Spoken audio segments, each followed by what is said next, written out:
ከዚህ በፊት የነበረውን ክፍል ላላያችሁ ሰዎች ታሪኩን በአጭሩ ላስረዳችሁ። የታሪኩ ዋና አካል የሆኑት ጆኒና ባርተን የተባሉ አባትና ልጆች ናቸው። ጆኒ አባቱ ባርተን የካንሰር ታማሚ መሆኑን ባወቀ ጊዜ አባቱን ለማዳን ሲል ከሰይጣን ጋር ውል ተዋውሎ ነበረ። እንደ ውላቸው ከሆነ ጆኒ ነፍሱን እንደሸጠ አባቱ ወዲያውኑ ሊድንለት ይገባ ነበረ። በሚያሳዝን ሁኔታ ግን ሰይጣኑ አታሎት የሱን ነፍስ ከወሰደ በኋላ አባትየውንም በሞት ነጥቆታል። ታዲያ ከዚህ ጊዜ በኋላ ነበር ጆኒ ከሰይጣን ጋር በመፈራረሙ ምክንያት ሙሉ ሰውነቱን ወደ እሳት የመቀየር አስማት ያገኘው። ከዛ ጊዜ በኋላም ለሰይጣኑ እንደሚታዘዝ መስሎ በርካታ ጊዜያቶችን ከቆየ በኋላ የራሱን ፓወር በሚገባ መቆጣጠር ሲችል በመጨረሻም ሰይጣኑን አልታዘዝህም በማለት ከልጅነት ፍቅረኛው ሮክሳን ጋር በራሱ መንገድ ሲሄድ ነበር ያለቀው። ይሄኛው ጎስት ራይደር ደግሞ የሚያተኩረው ናዲያ የተባለች እናትና ዳኒ በተባለው ልጇ ላይ ነው። በዚህ ክፍል ላይ ትልቁን አስማት የያዘው ይሄ ትንሹ ዳኒ ነው። በርካታ የጥፋት ኃይሎችም የሱን አስማት ሊወስዱበት ስለሚፈልጉ ዳኒን በገባበት ሁሉ እያሳደዱት ይገኛል። በሌላ በኩል እናትየው ናዲያ ልጇን መጠበቅ የሷ ኃላፊነት ስለሆነ ይህን ልጅ ከነዚህ ባለጌ ሰዎች ለማዳን ስትል የምትችለውን እያደረገች ይገኛል። ከሚያሳድዷት ሰዎች እየሸሸችም በአንድ ገዳም ውስጥ የመጣች ሲሆን በዚህም ያሉት አባቶች እሷንና ልጇን ለመደበቅ ተስማምተው ነበረ። በሌላ በኩል ማሮ የተባለ የፈረንሳይ ዜግነት ያለው ሞተረኛ እንመለከታለን። ይሄ ማሮ የተባለው ሞተረኛ ልክ እንደ ናዲያ ዳኒን የመጠበቅ ኃላፊነት አለበት። ወደ ገዳሙ መጥቶ ለናዲያ ከሷ ጎን እንደሆነና ዳኒን አብሯት ሊጠብቅ እንደሚፈልግ በሚነግራት ሰዓት ናዲያ ከዚህ በፊት አይታው ስለማታቅ በምንም ተአምር ልታምነው አልቻለችም። በዚህም ጉዳይ ላይ ማሮና ናዲያ እየተጨቃጨቁ በነበረ ሰዓት ሬ የተባለ የህገወጥ መሳሪያ ንግድና በወንጀሎች ላይ የሚሳተፍ የማፊያ ቡድን መሪ ወደዚሁ ገዳም ይመጣል። ሬ ማለት ፖሊሶች ሳይቀር የሚፈሩት አደገኛ የማፊያዎች መሪ ነው። በአሁኑ ሰዓትም በስሩ ላሉ በርካታ ጀሌዎቹ የሚያስፈልገውን መስዋዕትነት ከፍለው ዳኒን ይዘውለት እንዲመጡ ወደ ገዳም ውስጥ ልኳቸዋል። ይሄ የሆነ በነበረ ሰዓት ናዲያ ማሮን ልታምነው ስላልቻለች እሱን ወደ ኋላ በመተው ልጇን ይዛ በመኪና ከቦታው ላይ ያመልጣለች። በሌላ በኩል ማሮና ሬም ከኋላ ሆነው እሷን እየተከተሏት የነበረ ሲሆን እነ ሬ ማሮ የነሱ ተቃራኒ መሆኑን ባወቁ ሰዓት የሞተሩን ጎማ በጥይት መተው ወደ ድልድይ ውስጥ እንዲወድቅ አድርገውታል።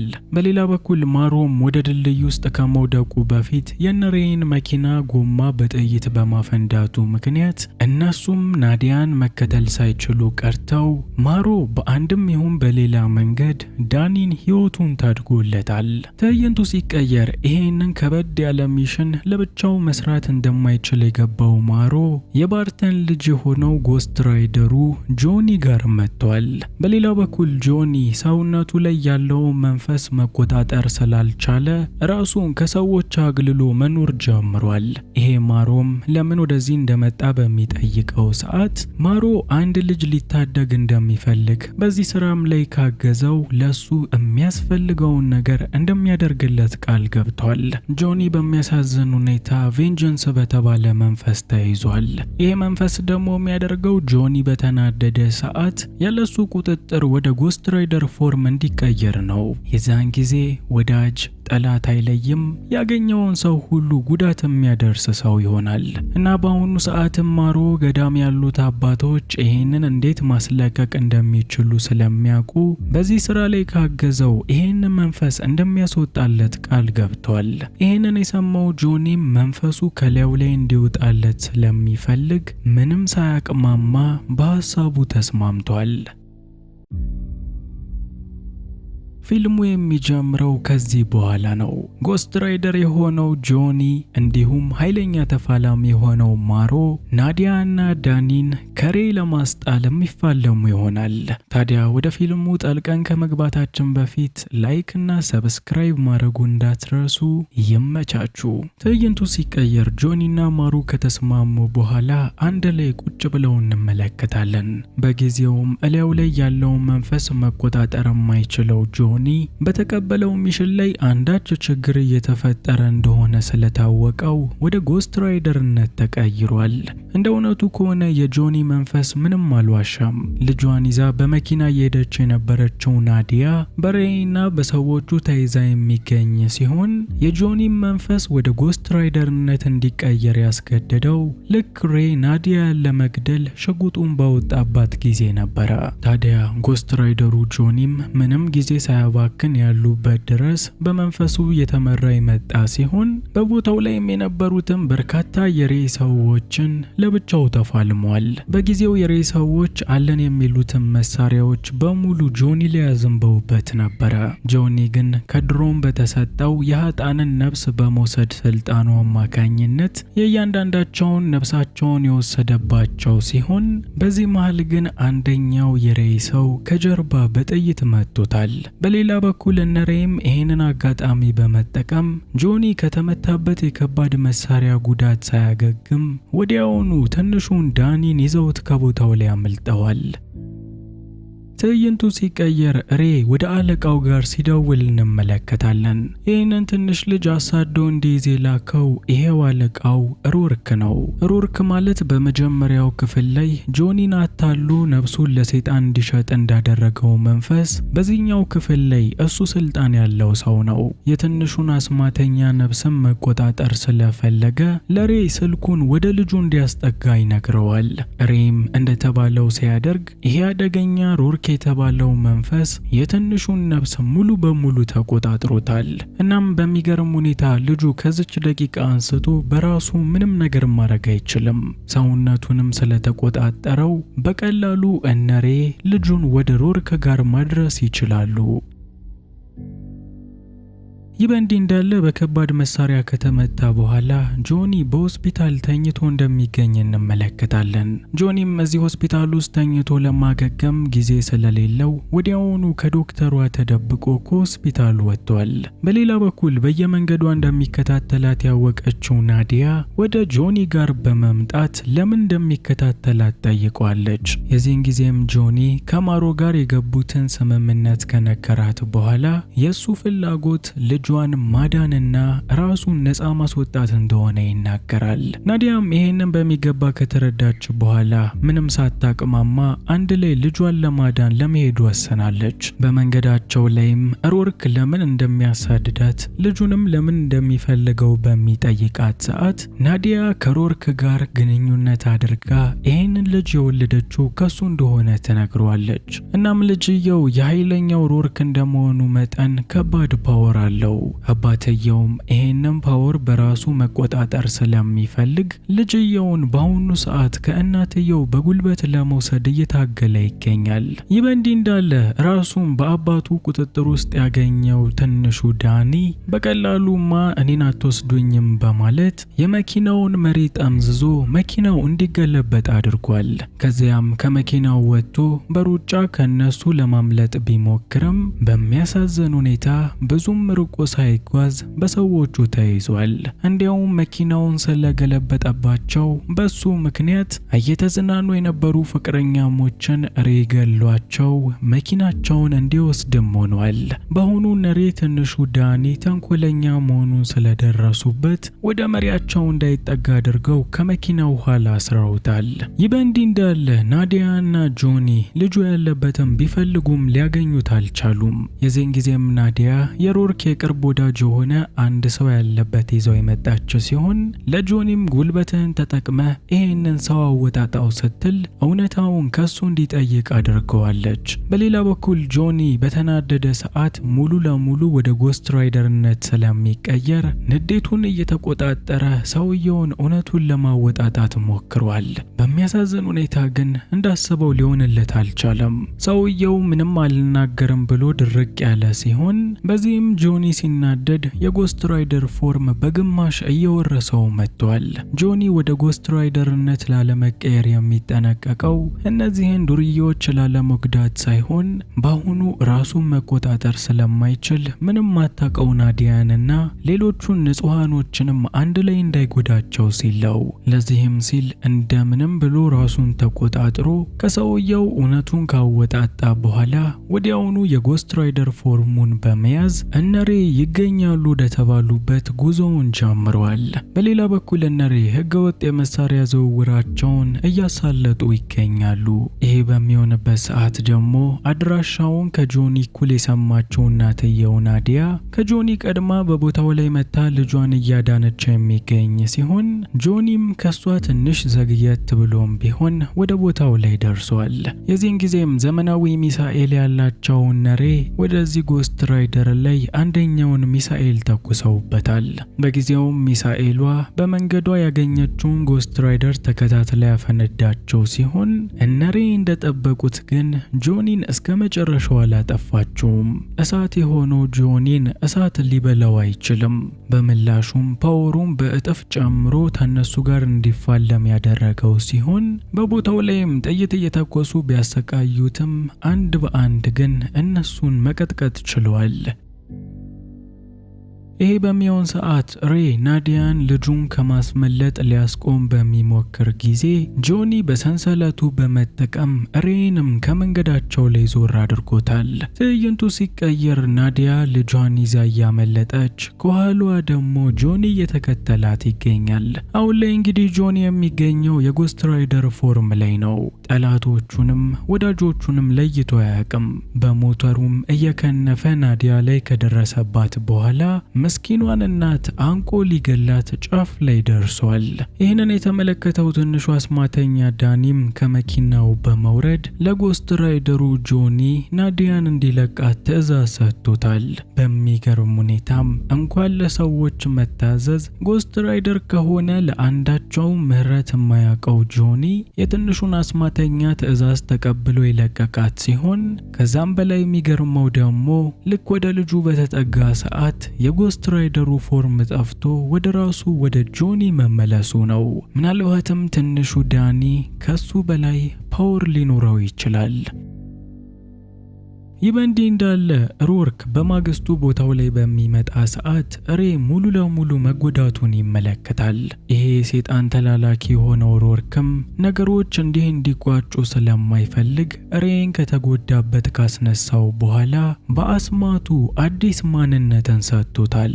ይሄ ማንነቱ ብላክአውት የሚባለው ስያሜውን ያገኘው ደግሞ ከሮርክ ባገኘው አስማት አማካኝነት እሱ የነካው ነገር በሙሉ አመድ ስለሚሆን ነው። ሮርክም አስማቱን ለመሞከር ሲል በቦታ ላይ የነበረውን አንድ የአምቡላንስ ሰራተኛ አመድ እንዲያደርግ ትዕዛዝ ሰጥቶታል። ብላክአውትም ምንም ሳይታገል ሄዶ ሰውየው ላይ እጁን በሚያሳርፍ ሰዓት የሕክምና ሰራተኛው ሰውነት እንደ አፈር ፈርሷል። ይህ በእንዲህ እንዳለ ጆኒ በዚህ እድሜው በጣም ብዙ ነገር ያየው ዳኒን አይምሮውን ፈታ ለማድረግ ሲል በሞተሩ ላይ ዌሊ እያደረገ እያዝናናው ይገኛል። እነሱ ያላወቁት ነገር ግን ሬ በአዲስ ማንነት ብላክአውት ሆኖ ወደ እነሱ እየመጣ እንደሆነ ነው። አሁን ላይ እነ ጆኒ ትንሹን ልጅ በአንድ ቦታ ላይ ለመደበቅ ከከተማው ራቅ ወዳለ ቦታ መጥተዋል። በዚህ ቦታ ላይ ልጁን ለአባቶች ካስረከቡ በኋላ ማሮ ቃል በገባው መሰረት የጆኒ እርግማን የሚፋቅለት ይሆናል። በአሁኑ ሰዓት በጆኒ ሰውነት ውስጥ የሚገኘው የቬንጀንስ መንፈስ ከአጀማመሩ መጥፎ አልነበረም። ቬንጀንስ ማለት የፍትህ መልአክ ነበረ። ፍትህ ላጡ ሰዎች ፍትህን የሚሰጠው ቬንጀንስ በሚያሳዝን ሁኔታ ከተሳሳተና ከወደቀ በኋላ እንዲህ ወደ እርግማንነት ተቀይሯል።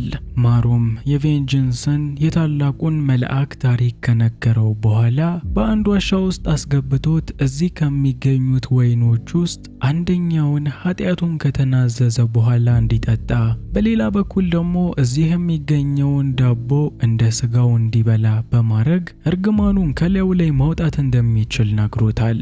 ጆኒም ምንም እንኳን ይሄንን ኃይል ካጣ በኋላ ተራ ሰው እንደሚሆን ቢያቅም ከሱ ቁጥጥር ውጭ የሆነ መንፈስ እንዲቆጣጠረው ስለማይፈልግ ታላቅ መልአክ የነበረው የቬንጀንስን መንፈስ ከሰውነቱ ላይ ማስወጣት ጀምሯል። በዋሻው ውስጥም የተወሰነ ከተሰቃየና ያለፉት ውስታዎቹን ከተመለከተ በኋላ ጆኒ ሙሉ ለሙሉ ወደ ራሱ መመለሱን እንመለከታለን። ምንም እንኳን ጆኒ በአሁኑ ሰዓት መንፈሱ ከላዩ ላይ ቢወጣለትም የዚህ ገዳም አባቶች ግን ትንሹ ዳኒን ሊገሉት ነው። ምክንያታቸው ደግሞ ይሄ አስማተኛ ልጅ ካደገና ትልቅ ከሆነ ትልቅ እርግማን የሆነ ትንቢት ስለሚፈጸም ያ ደግሞ እንዲፈጸም ስለማይፈልጉ ልጁን ሊገሉት ነው። ይህንን የሰሙት ማሩና ጆኒ አባቶቹን ለማስቆም ቢታገሉም በሚያሳዝን ሁኔታ ግን ማንም ሰው ሊያስቆመው አልቻለም። እንደተባለውም ትንሹን ልጅ ሊሰውት በሚዘጋጁ ሰዓት በአባትየው ሮርክ የተላከው ብላክአውት በቦታው ላይ ደርሶ እያንዳንዱን የገዳሙን አባቶች ሰውነታቸውን እንደ አመድ እንዲበን አድርጎታል። በሌላ በኩል ማሮ፣ ናዲያና ጆኒ ሬ አዲስ ማንነትና አስማት ማግኘቱን በተመለከቱ ሰዓት በመንገዱ ገብተው ከሱ ጋር ለመፋለም አልደፈሩም። ይልቁንም ልጁን ይዞ እንዲሄድ ያደረጉት ሲሆን ከዚህ በኋላም እንዴት አድርገው እንደሚያስመልጡት እርስ በእርስ መመካከር ጀምረዋል። ይህ በእንዲህ እንዳለ ሮርክ ትንሹን ልጅ በማግኘቱ በጣም ተደስቷል። የሮርክ ዋና ዓላማ የሱ ሰውነት እያረጀ ስለሆነ ዓለምንም ከመቆጣጠሩ በፊት ይሄ ስጋው ደክሞ ስለሚጠፋ ያ ከመሆኑ በፊት ከዚህ ትንሽ ልጅ ጋር ሰውነቱን ለማቀያየር ነው ያቀደው። ተሳክቶለት ሰውነቱን ካቀያየረ ይሄ ትንሽ ልጅ ሕይወቱን ያጣል። ሮርክ ደግሞ በምላሹ እንደ አፍላ ልጅ በዚሁ ሰውነት ውስጥ የሚኖር ይሆናል። ይህንንም የሚያደርግበት የአምልኮ ቦታ ላይ በርካታ ጥቁር ነፍስ ያላቸውን ሰብስቦ ስርዓቱን ያስጀመረው ሲሆን በተመሳሳይ ሰዓት ደግሞ የልጁ እናት እንዲሁም ማሩና ጆኒ ወደ ቦታው ላይ መጥተው ኃይለኛ ተኩስ ከፍተዋል። በጊዜው ጆኒ ሮርክን ከመታው በኋላ ትንሹን ልጅ ለማስቆም ሞክሮ ነበረ። በሚያሳዝን ሁኔታ ግን አሁን ላይ ልጁ ሰውነቱ ከሱ ቁጥጥር ውጭ ሆኗል። በሌላ በኩል ምስኪኑ ማሩም ሕፃን ልጅ ለማዳም በመጣበት ከብላክአውት ጋር ሲፋለም ሰውነታቸው ስለተነካካ በብላክአውት አስማት ምክንያት ማሩ ወደ አፈርነት ተቀይሯል። ቀጥሎም ብላክአውት ከማሩ ቀጥሎ ጆኒን አፈር ለማድረግ የመጣ ሲሆን የዚህን ጊዜም ትንሹ አስማተኛ ዳኒ ወደ መሃላቸው ገብተዋል። ይህ በሚሆን ሰዓት ሮርክን ጨምሮ ሁሉም ሰዎች እያሰቡ የነበሩት ትንሹ አስማተኛ በኔ ቁጥጥር ውስጥ ስለሚገኝ ለኛ በማገዝ ጆኒን ይገለዋል ብለው ነበረ። በሚገርም ሁኔታ ግን ትንሹ አስማተኛ ዳኒ ሰውነቱ ከአባቱ ቁጥጥር ውጪ ሆኖ ወደ ራሱ የተመለሰለት ሲሆን ጆኒን በመግደል ፋንታም እሱን እያገዘው ስለሆነ የጎስት ራይደር ፓወሩን መልሶ ሰጥቶታል። በጊዜው አስማቱን ያገኘው ጆኒም ወዲያውኑ ምንም ሳያመነታ አብዛኛዎቹን የሮርክን ጀሌዎች ገሏቸዋል። ይህ በሚሆን ሰዓት ደግሞ ዋናው ሮርክና የተወሰኑ ሰዎች ትንሹን ዳኒን ይዘውት በመኪና ያመለጡ ሲሆን ጆኒም ተስፋ ባለመቁረጥ አሁንም በመንገድ ላይ እየተከተላቸው ይገኛል። በዚህ ተመሳሳይ ሰዓት እናትየው ናዲያም ብትሆን በሌላ መኪና እየተከተለቻቸው ትገኛለች። ይህንን ያስተዋለው ብላክአውትም ወደ እናትየው መኪና በመሄድ መስታወቱን ሰብሮ ሊገላት በነበረ ሰዓት ጆኒ በሰንሰለት በመጠቀም ብላክአውትን ወደሱ አምጥቶ የናዲያን ሕይወት ታድጎታል። ከዚያም አስጨናቂ ከሆነ ኃይለኛ ፍልሚያ በኋላ በመጨረሻም ብላክአውትን ከመኪናው ላይ የጣለው ሲሆን ከጀርባ የሚገኘው የናዲያ መኪናም በሰውነቱ ላይ ሄዶበት ብላክአውት የተባለው ሰውዬ እዚሁ ጋር አብቅቶለታል። በዚህ ሞራሉን ያገኘው ጆኒም ከፊት ለፊት የሚገኘው ሮርክን መኪናውን በሰንሰለት በመያዝ ሰውየውን እንዲገለበጥ አድርጎታል። ከዛም በትንሹ ዳኒ በተሰጠው ስልጣን አማካኝነት አደገኛ የሆነው ሰይጣኑ ሮርክን በሰንሰለት ከሰማይ በማድረስ እንዳይመለስ አድርጎ ወደ ጥልቁ ዓለም ልኮታል። ነገሩን ከርቀት እየተመለከተች የነበረችው ናዲያ ጎስት ራይደሩ ጆኒ እንደዚህ ጎስት ራይደር ሲሆን ማንንም ሰው ሊገል ስለሚችል በጥርጣሬ ከርቀት እየተመለከተችው ነበረ። የሚገርመው ግን ጎስት ራይደር ምንም አላደረጋትም። ይልቁንም ትንሹ ዳኒን አቅፎ ወስዶ ያስረከባት ሲሆን ከዚህ በፊት የነበረው የክፋት መንፈስም ከላዩ ላይ መጥፋቱን ይመለከታል። በጆኒ ሰውነት ውስጥ የነበረው የቬንጅን መንፈስ ከዚህ በፊት መልአክ በነበረ ጊዜ ፍትህን የሚያሰፍን መልካም መልአክ ነበረ። ምንም እንኳን ከተታለለ በኋላ ቬንጀንስ ወደ ክፋት መልአክ ተቀይሮ በጆኒ ሰውነት ላይም አድሮ ሲያሰቃዩ የነበረ ቢሆንም በአሁኑ ሰዓት ግን የጆኒ ሰውነት ወደ ሰማያዊ እሳትነት በሚቀየር ሰዓት የቬንጀንስ ዛራቶስ መንፈስ ወደ ቀደመ ሉዓላዊ መልአክነት መመለሱን ይመለከታል። ይህ መልአክ ባለው አስማት አማካኝነትም ተጎድቶ የነበረው ዳኒን ወደ ህይወት የመለሰው ሲሆን ከዚህ በኋላም ጎስት ራይደሩ ጆኒ ቀይ ሳይሆን ሰማያዊ እሳትን የሚላበስ ይሆናል። ለዚህ ደግሞ ምክንያቱ መልካም የሆነው የቬንጀንስ ዛራቶስ መንፈስ ነው። በጎስት ራይደር ስፒሪት ኦፍ ቬንጀንስ የመጨረሻ ትዕይንት ላይ ጆኒ ሰማያዊውን እሳት ተላብሶ ሮርክን ላይመለስ ወደ ጥልቁ ከላከው በኋላ የናዲያና የዳኒንም ደህንነት አስጠብቆ ማሮ ህይወቱን ያጣለትን ሚሽን ሲፈጽም ታሪኩ ያበቃል።